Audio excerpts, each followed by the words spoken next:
एक कोटी सहित निम्नोक्त केउंटी समान। एक कोटी सहित निम्नोक्त केउंटी समान।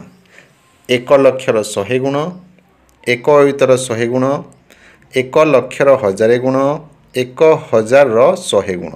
1 लक्षर 100 गुण आम 1 लक्ष 1 रे 5टा शून्य बसैबा, तार 100 गुण जदि करबा ताले डाहाण पटे 2टी शून्य बसैबा, ताले एटी ही जिवो 1 रो डाहाण पटे 60टी शून्य, ताले एटा जिवो 1 कोटी। यार उत्तर हेउची ए ऑप्शन 1 कोटी होची। बाकी आम परीक्षा कर देखिबा। 1 अयुतर 100 गुण, 1 अयुतरे 4टी शून्य बसे, तार 100 गुण कहले आहरी 2टी शून्य अधिका बसिबो, ताले 4टी शून्य रे 2टी शून्य बसले 6टी शून्य हबो, ताहा हबो 10 लक्ष। ताले एटा उत्तर हबनी 10 लक्ष बा 1 नियुत।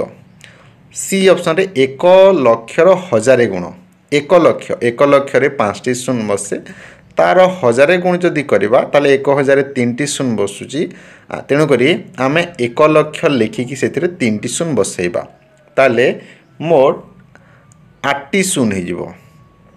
8टी शून्य हेले ताहा 10 कोटी सहित समान हबो। तेणु करी आंसर सहित समान हबनी।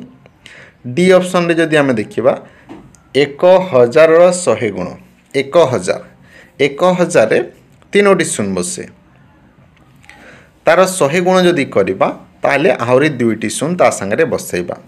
1000 100 गुण कले आमे ता संगे आउ 2टा शून्य बसैबा, ताले 2टा शून्य बसले मोट 5टी शून्य हे जिवो, ताले एहा 1 लक्ष सहित समान हबो। आमे पूर्व देखिछु ए ऑप्शन टा ठीक अछि। 1 लक्षर 100 गुण समान होची 1 कोटी, ताले ए जगह रे ए ऑप्शन टा ठीक अछि।